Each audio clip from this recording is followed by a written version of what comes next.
How do you want to do this? What do you want this week? You tell me. What do you want to go, Coach? Tell you that Saturday was a football team, a defensive football team that was not prepared well enough to play good, and put that on the coaches. I talked to all the coaches on defense.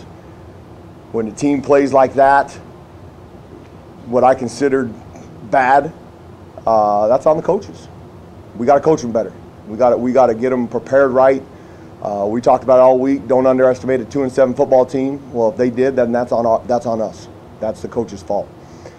Because that first drive, that was atrocious. That was as bad a defense. We didn't even get them into a third down. They drive down in 7 plays in under 2 minutes and score a touchdown. Now we were doing things that we have not done since the week 2. And I don't know if it was a bunch of guys that were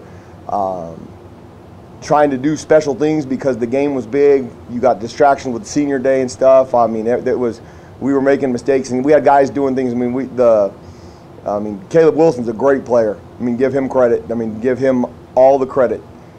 He had 11 catches, and I mean, after the game, after I talked to you guys, I'm going through those 11 catches in my head and the calls that we have, and how is that even possible? The first play, his first catch, he catches a little bubble screen.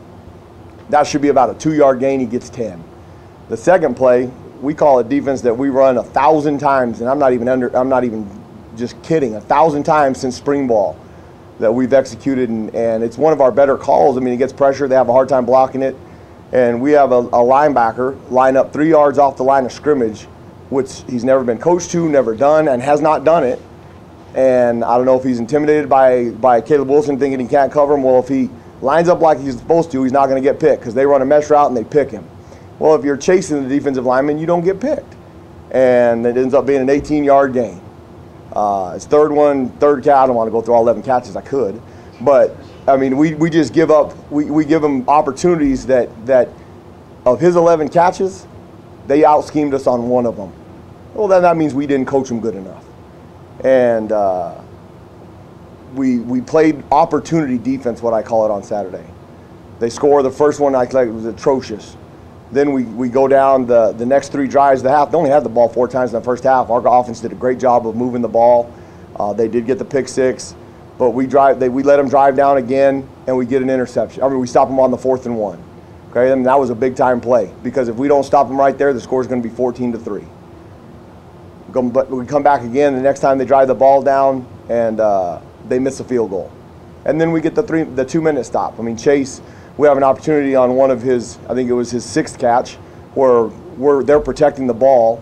Look, I mean, they leave him in protection, and he didn't even get, actually this was his 12th catch of the game, but he didn't get credit because the quarterback's scrambling, and he laterals it back to him. So he gets credit for a rush, which I think they didn't give him credit for, but either way, he gets an 8-yard rush. We have an opportunity to tackle him for a 2-yard gain, and Chase tries to tackle him with his back.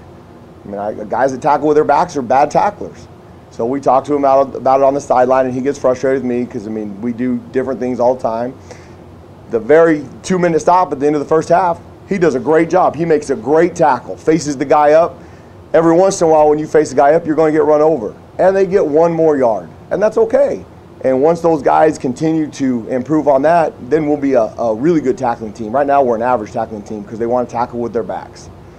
If you can teach me how to tackle with your back and be successful, then we'll make a lot of money because we'll be coaching everybody how to do it. Then the second half, they have 6 possessions. Once again, opportunity defense. The first one, first series, we get a 3-and-out. Second series, they drive it down, but we get the interception. And then they scored 2 touchdowns in the second half on defense, and both those touchdown drives were in under 2 minutes. And they were the majority of Caleb Wilson's catches. We had opportunities in the first half. I think we were 5 of 7 on third downs. That's terrible. To start the game, like I said, the first drive, we don't even get them in a third down. And then they go 5 of 5 on third down before we actually make a third down stop. In the second half, give Evan Field some credit because we had a 3rd and 5 that on Caleb Wilson's 7th catch, he runs out there to the flat when he should be sitting right there in the middle where he catches the ball. Well, to his credit, we talk about it on the sideline, and on 3rd and 5 later in the game, we're down 24, or we're up 24-21. he dives over the top and makes a stop, and we make them punt. And then our offense drives down and scores, and we make it 31-21. And I think those two, the fourth down stop, and I think that 3rd and 5 stop by Evan Fields is the difference between us having a chance to win and lose. Because we never gave them the momentum of taking the lead to see if we could fight back like we did against SC. We were able to stay ahead. And then giving up, when we get up by 10 with 4 minutes to go, you shouldn't give up that drive in freaking 1:59 seconds. We have a pass interference again on that drive where the ball should be intercepted and the game should be over. And then Cam Phillips, DeMonte King gets hurt on the 3rd play of the game. And Cam Phillips, who had practiced with the first team at the Field Ranger all week, gets thrown into the Boundary Ranger for 66 snaps. And he ends up being our leading tackler. Now, on catch 8 and 10 of Caleb Wilson, it's an over route that Cam Phillips, one time he should be sitting there and the linebacker blitzes instead of dropping underneath him. The next time Cam Phillips plays in the flat because him and Chase screw up the coverage. So, I mean, we were doing all kinds of erratic stuff. I mean, going rogue. And that's not on them, that's on the coaches. So we had a good talk as a coaching staff. It won't happen again because that's ridiculous. That's what we get paid to do. So thank God we won. We made enough plays with the opportunity football, and this 439 yards is sure. I got my wife sitting over here. The first thing she says is, "What was that?" So it's not what she's used to either. So we need to put an end to those days so I don't have to hear it all week. Talk about guys stepping up. I mean, obviously the targeting call. Did you feel that stepping up and playing within what you want to do, the mistakes called when with the targeting call and when Merlin goes out, do you feel that maybe some guys are trying to like do more and not that it's an excuse, but it maybe no, I think we had a lot of that all day. I think guys were trying to do special things and make big plays instead of just staying within the scheme and doing what we do. Merlin getting thrown out on targeting. I mean, that, like I said after the game, I mean, that's a hard rule to referee. And he had a great lick on the quarterback. I mean, you got to teach him to, okay, get your head on the side and hit him right in the gut with your shoulder pads. And there's times in a football game nowadays that they called that targeting because Merlin hit him too hard. That's what it comes down to. He did. I mean, it was he's got him face. Now on film, it looks like maybe his helmet is going up because he hits him right in his face right here, and the crown of his helmet is right here underneath him. Now, it never makes contact with the chin, but, I mean, he hit him really hard. That was Caleb Wilson's 6th catch of the day, by the way, that went for 33 yards on that play because we don't cover him as a D lineman. Jermaine Lole lets him go.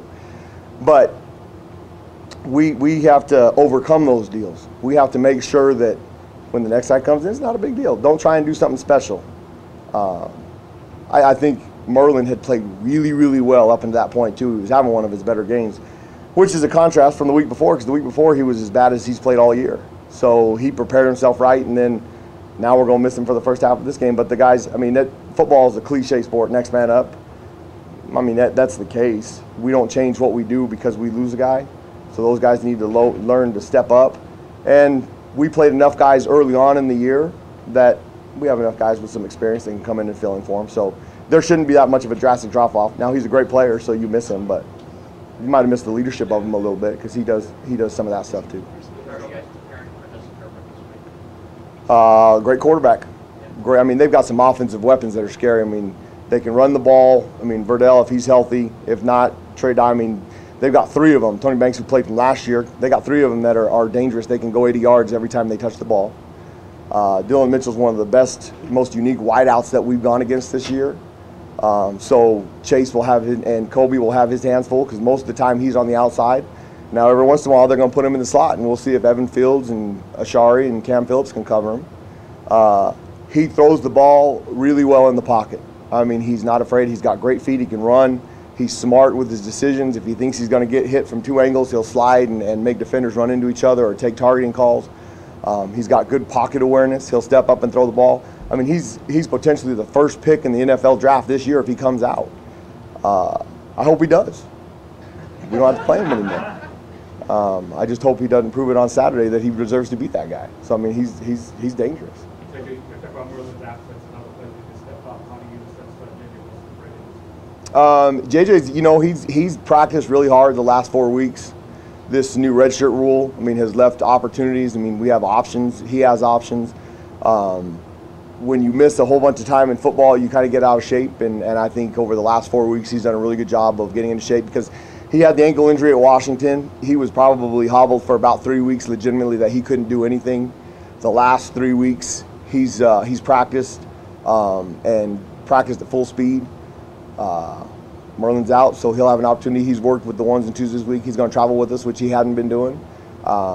Getting in football shape is completely different than anything else. I mean, I can run around Tempe Town Lake all I want and not be able to play in a football game because you're not getting beat on when you're just out there running, and that takes a little bit of getting used to. So we've tried to do some of that through practice, and he's going to play. So we'll see how he performs, and then Malik Lawal and Kyle Soule will help with that rotation in the first half and see what we can do. The implications on the line, and how do you keep your set of guys focused on the game at hand versus looking too far ahead of what you guys know is there, but focusing on the now? I think we've got enough young guys that they don't even know what day it is. They aren't worried about winning the Pac-12 South. They aren't worried about potentially going to the Rose Bowl. They're worried about what time school is tomorrow. Whether or not I'm going to get mad at them because they don't go to mentoring, which I'll go knock on their dorm and drag them to mentoring. So, I don't think we have issues with overlooking things. I don't think they see the big picture. I mean, they're still worried about their assignments getting lined up and trying to get ready for Oregon. So I don't think that's an issue. I think they didn't handle the distractions well last week, and like I said, that's on the coaches. So we will prepare them better. Kind of piggybacking off of that, do you think that you can use that to your advantage at Oregon with it being their senior day and you turn up the tempo on the defense early on the game so you can get them off balance with all the emotions that they're going to be dealing with? Yeah, I mean, Herbert's a great quarterback, and they're going to have high emotions. He's not a senior, so they're not celebrating him. He could be very much like Nikhil this week. I mean, they kind of celebrated him a little bit, not knowing whether he's going to come back next week. So we've got to just answer their onslaught. I mean, if we can hold them off early on and get through those emotions, because I mean, we were a very emotional football team on both sides of the ball on Saturday. And I don't know if it helped us start fast or start slow. I mean, like I said, I thought we did a lot of rogue things on defense, so maybe that was from that preparation. Herbert's a great quarterback. Stand back there in the pocket. The only way to in my opinion, the only way to slow down a great thrower is to get pressure and hit him. Well, to get pressure and hit him, you have to play man coverage. I'd rather go down shooting all our guns at him and take a chance of having a chance to stone them, send pressure and see if we can get to them, and that means you're going to put pressure on the guys outside to cover them. And if we can do that in the first half and get over that onslaught, then it's just a football game. Really, the first couple of plays, the emotion should be out of it. So hopefully we can get through that and not give up something big. Time for two more if anyone has any. You were at San Diego State. Was there ever a season where you had to rely on so many freshmen? Not true freshmen, but if you go back 2014, we had just had two guys drafted from the same secondary to the NFL, and we were playing with that secondary coming into the 2014 season had one guy that had played 13 snaps of Division I football. So very similar to what we're dealing with here, except it was in the secondary. We had more players up front that were veterans. For an entire football team or an entire unit on the side of the ball, no, I've never been a part of something like that. I mean, shoot, at one point we had 6 freshmen out there on Saturday. That's a lot of freshmen to be playing. Usually, I mean, there's an old saying, for every true freshman you start, you lose one game. Well, we're going to be up to our 5th true freshman starting this week, and I hope that's wrong, because we got an opportunity to win the next 2 and finish 8-4. And then we'll have an opportunity to play 2 more games if we do that. So give those guys credit, because freshmen playing at this time of year, none of them, and I mean none of them, have played this much football in one season. Their high school football, I mean, they're talking about state championships and playoffs already right now, so they're done. Well, these guys still have potentially 4 more games to play, so they're a little bit worn out, but I don't think it's affecting the way they're playing, and it won't, because we won't allow it. We don't make excuses. I mean, all this, they're young and they're freshmen, all that stuff, those are excuses. And if you want to be good, you don't make excuses. So we deal with what we have, and we fight on, and we learn from whatever mistakes they make. So that's the direction we're headed. If someone told you at the beginning of the season that this late in the year you were playing 6 freshmen a lot of snaps, what would they gone through your head? I wouldn't have been surprised. I mean, from what we had in the spring, those guys were good, and then we evaluate what we have in the fall, and you could see there's potential with some of those guys. The new redshirt rule that came out last April gives you an opportunity to use guys like Cam Phillips, where later on in the season they have an opportunity to play and compete at a high level. I mean, he competed at a high level on Saturday. He gives up a touchdown in the 2-minute. Outside of that, the very first play that Caleb Wilson, they throw that bubble out there and he gets 10. Well, against Cam Phillips later in the game, the exact same play, which was his 7th catch, they throw it to him on a bubble, and Cam Phillips makes the tackle for 2 yards, just like it should have been. So he played at a high level. He just made some freshman mistakes that comes with inexperience. I mean, that young man now has 70 plays under his belt.